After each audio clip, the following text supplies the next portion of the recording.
All right, chapter two. Chapter two is entitled the planting of English America, and we've been in chapter one. We talked about how the New World was dominated for over 100 years by the Spanish. After Columbus sailed in 1492 and claimed all that territory for Spain, now they were able to benefit from all that land, bringing over gold, heaps of gold that really energized the European economy, allowed for what we call the Columbian Exchange, goods coming from all the way from America all the way to the New World, and they traded and made a ton of money. Well, there are other countries that wanted to get a piece of the action, so to speak. So we'll be talking about that at this point. And one of them, for our purposes in this class, is England. England, of course, I say for this class because it is United States history. We won our independence from England, and now we're going to start talking about how England, made a difference in the New World. So let's go ahead here, and the first thing we're going to talk about is colonization in the early 1600s. 100 years. So think about 1500 Columbus, right? I know it's 1492, but for so you can relate to it a little bit better, just think of it as 1500. So from 1500 to about 1600, the Spanish dominated. But then along came three different countries too that wanted to settle, European countries. The Spanish obviously were there for 100 years, and then they colonized up into North America at Santa Fe, which is located in present-day New Mexico, and that was 1610. And then the French at Quebec up in Canada, 1608. And for our purposes in this class, at 1607, Jamestown, the English were settled there. So within 3 different years, 3 different European countries settled in North America. So when I talk about North America, I am specifically talking about everything from above Mexico to all the way through Canada. So that's the North America that we're talking about right now. Thus, the French in Canada, the Spanish in the southern part of present-day United States, and then England on the east coast of present-day United States. So Santa Fe, Quebec, Jamestown, all settled within 3 years of each other. So what this shows you is that Europeans are now starting to creep into North America, not just South and Central America, where they had been for 100 years. So moving on, you could see that this map shows you colonization of the Americas by different groups of people. The green areas that's territory that was won and established by the Spanish. And you could see it through Mexico, present-day California, Baja California, which is part of Mexico today, Middle America, where you have the Costa Ricas and Panama and whatnot, and then all the way down into the south. Interestingly enough, you'll notice that Brazil was settled by the Portuguese, and that's why the language there in Brazil is Portuguese. That's the language that they speak, because the Portuguese were the first to settle in that area. So it became a colony of Portugal.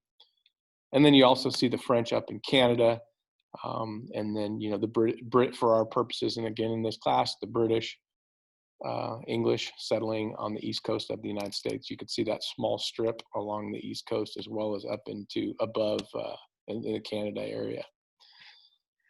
Okay, so let's talk about how England got involved in exploration and why they sat out for the majority of time in the 1500s. I mean, they started to dabble in exploration in the late 1500s, but not very successfully. They were distracted, plain and simple. The English had other things on their mind other than venturing out. There were still a lot of groups, countries, people, individuals who were afraid to venture out. And to a certain extent, that was the English. But mostly the biggest reason why they didn't get involved in exploration was because of religious issues. And, they really were entrenched in trying to, I'll call it, decatholicize, get rid of the Catholic Church in England. And it all started with Henry VIII, who broke away from the Catholic Church in the 1530s and launched what we know as, and you probably learned in your European studies, if you're in world history, the English Protestant Reformation. Henry VIII was an interesting guy, and who was very frustrated that his wives didn't bore him a son, and wanted to divorce one of his wives, but the Catholic Church wouldn't allow for that. So he broke off and joined other countries that were getting rid of the Catholic Church and going more towards the Protestant Church, the Protestant Reformation, and he created his own religion, and it was known as, and it, to a certain extent still is known as, the Anglican Church, also known as the Church of England. He started it, and surprise, surprise, he made himself the king, the head of the Anglican Church. So he was able to grant himself conveniently a divorce. So anyways, but the ironic thing about King Henry VIII is one of his daughters, who happened to rise to power in England, was known as Elizabeth I. And Elizabeth I arguably is the most powerful monarch ever in English history. And I say it's ironic is because he didn't want girls. He wanted a male heir to take over and become king. But she happened to be a pretty effective queen, very powerful. And she also followed along the lines of King Henry VIII, in that she wanted to get rid of all Catholics. She wanted to be she was very dedicated to the Anglican Church, and in fact, and became rivals with Spain, because she was jealous. She was jealous that the Spanish were continually benefiting from their colonies in the New World. The amount of gold that they were bringing back was just energizing their economy there. And she longed for that for England. And in fact, she really, really, really wanted that to happen. And she actually would send sailors out. And one of the most well-known of the sailors that she would send out is a sea dog. She called them her sea dogs. His name was Francis Drake, who stole from Spanish ships. They'd lie in wait. They'd just sit there, and they'd be looking for the Spanish galleons. And when they would find the Spanish galleons, they'd stop them. They were so slow moving because they had so much gold on board that they were able to stop them, overtake them, steal their gold, and then bring it back to Elizabeth, who secretly really liked what was going on. The thing is, the Spanish King Philip didn't like what was going on. He is the most powerful man in the world at the time, because Spain was a superpower at that point. So he's the most powerful man in the world. And he was really, really frustrated by that. But, Elizabeth I just denied it was happening. But she continued to benefit from that and supported Francis Drake. And, so to the point where King Philip was so angry, especially when Drake stole a lot. He actually went all the way to the west coast of the Americas and stole gold from the ships there, and was loaded down, and actually was able to circumnavigate the globe, the world, go all the way around. As you can see in this right here, he left Europe and then went all the way around the tip of South America, stole all this gold on the west coast, and then went all the way around the world to get away from the Spanish, who he feared would stop him and take all the gold from him. He arrived back and gave all that gold to his queen, presented it to her. Now, little did he know, but the King of Spain, King Philip, had demanded Drake's head on a platter. He sent a messenger to Elizabeth and said, "I want Drake's head on a platter," because of what he had done. He had heard about all the gold that was stolen. Drake was still on his way back. It took him a couple years to get back. And King Philip, on no uncertain terms, said to Elizabeth, "I want his head on a platter." So Elizabeth boarded the Golden Hind, which is his ship. That's a replica of the Golden Hind right there. Boarded the ship and told Drake, "Hey, I got to tell you that the King of Spain has demanded your head on a platter." And as the story goes, he obediently, stuck his head out on a table so they could lop it off.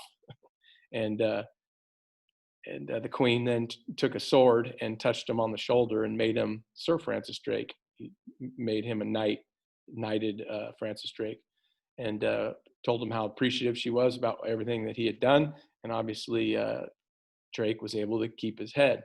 Well, that just really, really upset Philip to the point of going to war, and he demanded from Spain that they build the biggest, baddest navy that the world had ever seen, and thus the building of the Spanish Armada. The Spanish Armada consisted of 116 ships. At that time, that was a huge armada, the biggest the world had ever seen. And they had 29,522 sailors, and they were all going to go down or up, and they were going to attack England, and he was going to take it over, and he was going to demand that the two countries merged. Interestingly enough, Philip had proposed marriage to Elizabeth, who is known in history as the Virgin Queen, because she had never married. He wanted to marry her and then merge the two countries, and she wanted to maintain her power, and she turned him down. So he was pretty upset about that. So to think that didn't contribute to his fury and anger, and for him to be so angry that he would build the Spanish Armada, I think that's a big part of it. So he gets shunned from marriage. She doesn't lop off Drake's head. Drake stole all that gold from him, and now he's going to take over the island of England, Big Island, by force. So that's not going to work out that way, though. He sends all 116 ships up to take over, thinking that the more ships, the better. And they all waited in this area right here, just before you get into the English Channel. And it was Sir Francis Drake who led the charge. England demanded that everyone hand over, all English subjects who had ships or boats of any kind, to hand them over to the government, because they were going to use them to defend the island and to defend the country actually against the Spanish Armada. So Francis Drake set them all up, ready for the attack. The mistake that the Spanish made was they were going to wait for all these ships to get up to the English Channel before they attacked England. That was a mistake, because it was awful crowded in the channel. And you could see this picture right there, just how crowded that would be. And it created massive amounts of chaos. And especially when Drake lit a lot of these ships on fire and pointed the rudders right at the Armada. It created just chaos, and some of the ships were able to get away. A lot of them had to go north to get away. And if you know anything about the seas up here near Scotland, it's some of the most dangerous seas in the world. Many, many shipwrecks up there. And the Armada lost a whole bunch of ships up near Scotland to shipwreck. They lost a lot here in the Channel. And they limped back to Spain as a defeated country. They were defeated by the English. So this defeat of the Spanish Armada was huge. Did it mean that now England was in total control of everything? Of course not. But it gave them a sense of pride, a sense of nationalism, and some momentum going into the next phase of history, which is going to be the English going over to America and trying to settle in that area. So, yeah. Now, people in England, there's a lot of reasons why people in England would want to leave, to emigrate, meaning to leave. So we're going to talk about some of the reasons why people of England would want to leave that country and go to America and seek a better life. So the first thing I want to talk about is the fact that, once again, England is an island. It's got limited resources. It has limited amounts of land. And the population was, as it says here, mushrooming. So, they're looking for somewhere else to go. 2, farmers were being forced off the land. Farms were being foreclosed on, and farmers were losing their land, so they didn't have a source of income anymore. Why not try your hand at the New World? There was an economic depression that hit the woolen trade in the late 1500s. The price was going down because of too much wool, and people weren't being paid, and there were a lot of people that were poor. So why not try your hand in the New World? The idea of this primogeniture, interesting deal, primogeniture. It decreed that only the oldest son was eligible to inherit land from a father. So what the government did not want was for the land to be divvied up amongst, say, 4 brothers, and they would cut small farms instead of having big farms. They have small farms. So the government made a decree that said only the oldest son was eligible to inherit land. So if you're son number 2, 3, 4, 5, or more, you got nothing. The oldest son would inherit the land. The other sons would not. So this opens the door for son number 2, 3, 4 to be able to go venture out and do something else. Because usually, if you had land, if you're a family with land, you had money, and if you had money, the father might give money to son number 2, 3, or 4 and say, hey, go seek your fortune somewhere else.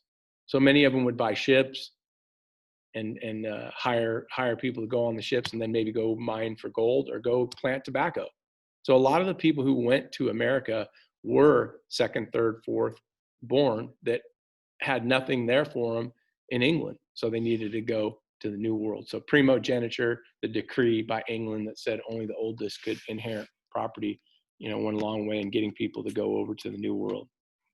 And then this idea of a joint stock company, where you could divvy up the profits amongst a number of different people. It's the forerunner of today's corporation, where you invest and you have limited liability. So let me explain what happened oftentimes, and we'll be talking about this when we talk about Jamestown.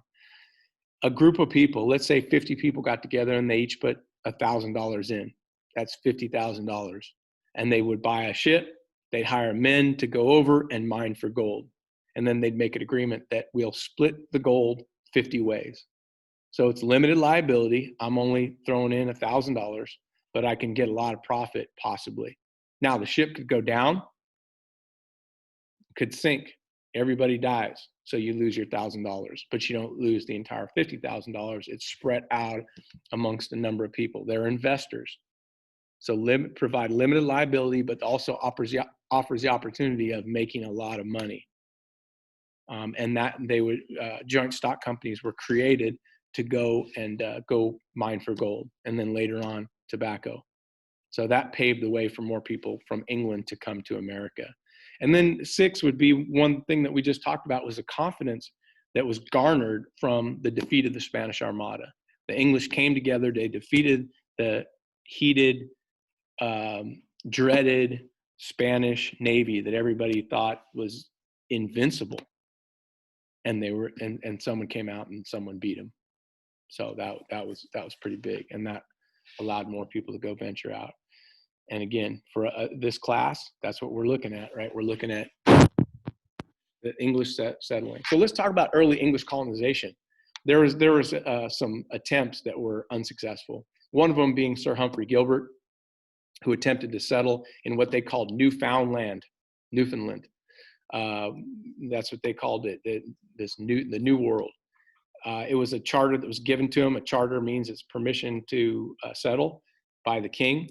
And Sir Humphrey Gilbert's ship was lost at sea, which happened a lot back then. They would go venture out, and the ship would never be heard from or seen again. They'd get off course, and everybody would die, and they became a ghost ship. Pretty common. Then Sir Humphrey Gilbert's half-brother, Sir Walter Raleigh, was given given Gilbert's charter and given permission to go and settle over in the New World. And he settled. But Sir Walter Raleigh didn't want to go. I mean, heck, his brother died, so he's like, no, I'm going to hire someone to go. So he hired John White to take a group over, and they ventured across, and they came across a barrier island of North Carolina, and it's called Roanoke Island. They came all the way across the Atlantic Ocean, and they set up there, and they said, hey, we'll stay here at this barrier island. When we have enough men and enough supplies, we'll go to the mainland and we'll settle.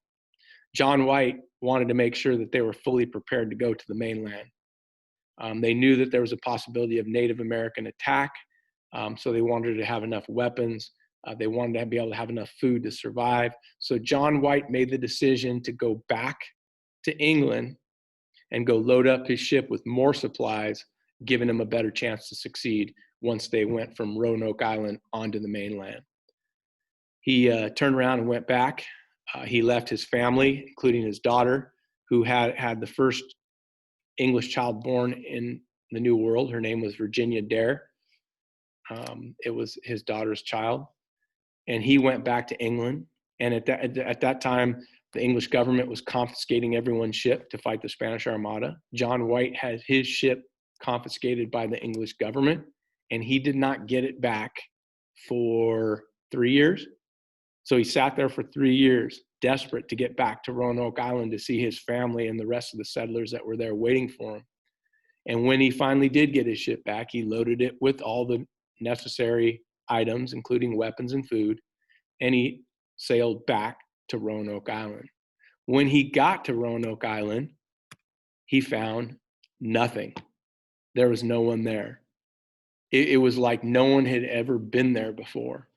He looked everywhere, could not find them.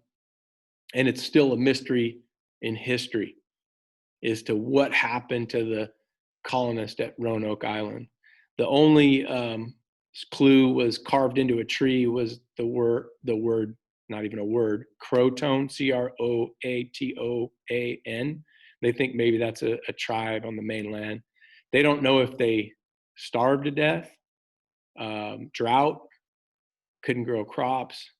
They were attacked by Indians, hurricane, because that's Hurricane Alley right there, bad storms. But there would have been, they think, some kind of remains, but they didn't find any remains. The most plausible explanation to what happened to the lost colony is that a tribe came over and took them across to the mainland, and they were then became part of that tribe. So we'll never know. Well, maybe we will someday, but at this point we don't. So those were two unsuccessful attempts at settling in the New World. Finally, we're going to talk about the third attempt, and that was at Jamestown. Jamestown is located in Virginia, where Virginia is today, and it's going to be settled by a group of people who were getting a charter, meaning, again, permission to settle. And the charter was given by King James I to a group in a joint stock company called the Virginia Company. And the Virginia Company pulled their money. They bought a ship. They hired about 100 men to go sail across the Atlantic Ocean. And they also hired about 10 guards, I'll call them, buffed, strong, armed. And those men, their job was to make sure that the rest of the men that were there mined for gold, and they wanted them to find gold. Because everybody who invested in the joint stock company, of course, was adamant that they go find gold so they could split it up amongst all the investors in the Virginia Company. So they put a ton of pressure on those men that were hired. And I say men because there were not women that went across to Jamestown. They wanted men that could go and mine for gold. They decided to settle in a low, swampy area for protection purposes.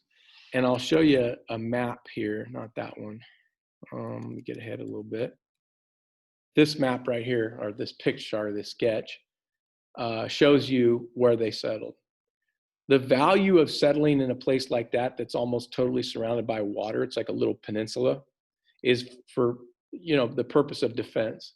So if they're ever attacked by Native Americans, like they were terrified of being attacked, that they could build a fence, and then if it got too hot, if the attacks were happening too much, they could turn around and go leave. They knew they couldn't be attacked from all sides. It's easier to defend, just part as opposed to all the way around.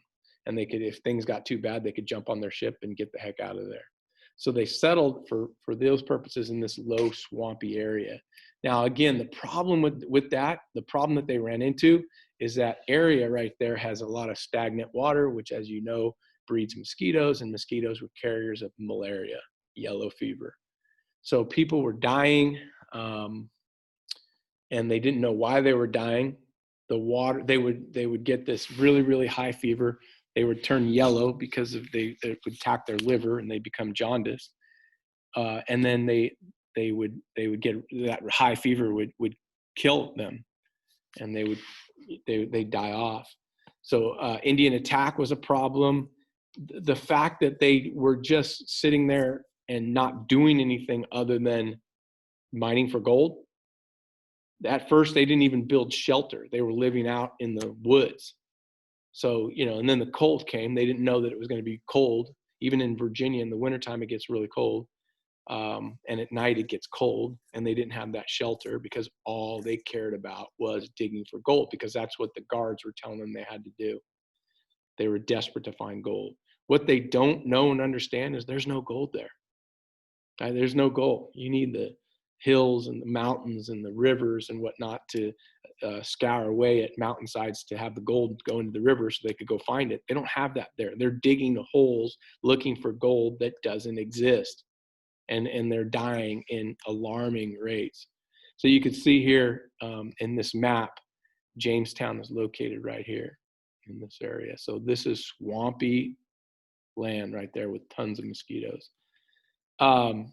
So let's talk about that. The mortality. The mortality rate was really, really high. These are staggering numbers. In 1609, there were 104 colonists that arrived, mining for gold only. By the spring of 1608, only 38 out of the 104 survived. The rest died. By 1609, 300 more immigrants came over. Why? To mine for gold. And they're not telling anybody back in England that times are rough. So 300 more immigrants arrived by 1609 to try to bolster the numbers. By the spring of 1610, 60 survived. So in that time, you had 404 arrivals. 60 out of the 404 arrivals were alive in 1610. Between 1610 and 1624, another 10,000 immigrants showed up. By 1624, the population was down to 1,200.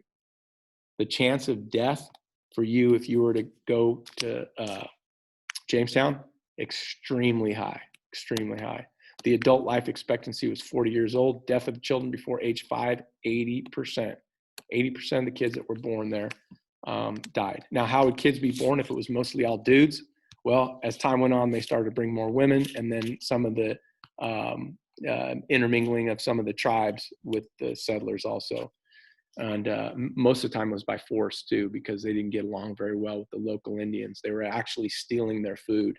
Instead of going and hunting and specializing to have people whose job it was to build shelter, people whose job it was to mine, people whose job it was to hunt and find food for everyone. They didn't do that. They didn't specialize. Everybody there was told you have to mine for gold. And they had, makeshift structures that they lived in, mostly lean-tos and things like that. They were not very well prepared, and it shows in their numbers. A guy by the name of John Smith. Well, if you've seen the movie Pocahontas, you may know who John Smith is, but you really don't know who John Smith is because you tell correctly. John was a bit of a hero to the Jamestown settlers. He was one of the workers who was mining for gold and rose up against the guards and said, "Look, this is incredibly stupid." And he convinced them that, hey, if we don't build shelter, if we don't have people going out hunting, we're going to all die. We're not going to make it. So John Smith stood up to them, and they followed him.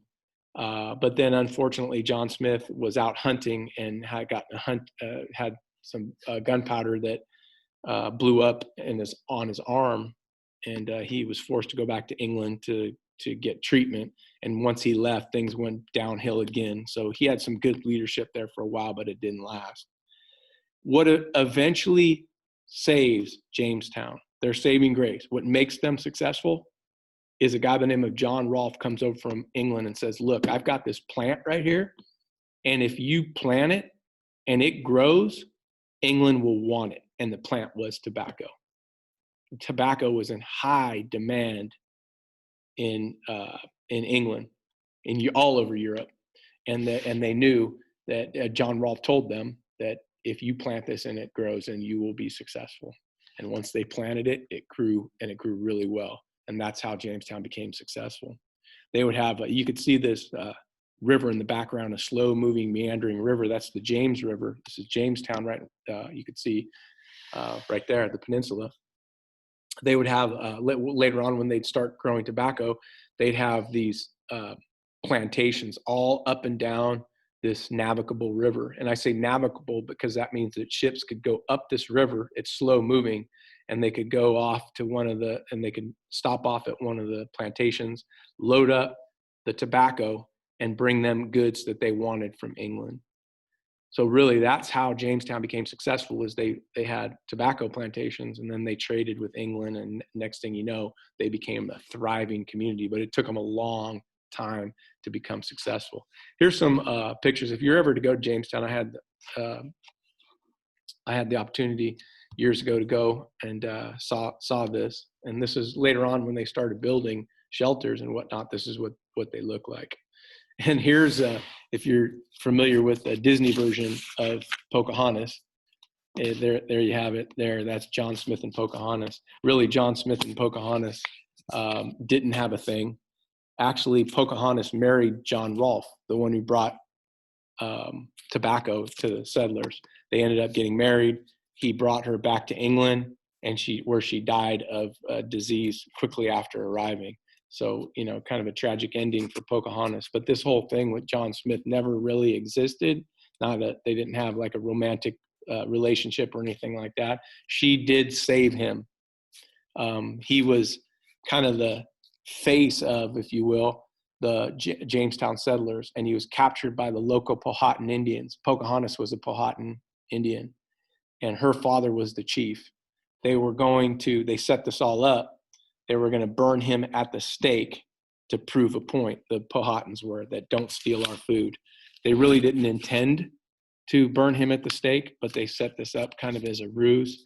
And Pocahontas was supposed to come to John Smith's aid and plead with her father, don't burn him. And the father was going to untie him and say, don't ever let this happen again. So that's the extent of the relationship between John Smith and Pocahontas. She did save his skin, but they didn't have a relationship. She did with John Rolfe, but then tragically died when she went over to went back over to England, went to England with John Rolfe. And there is John Smith on the left, the actual sketch of John Smith, and the actual sketch of Pocahontas. That's the Disney version. That is the real version.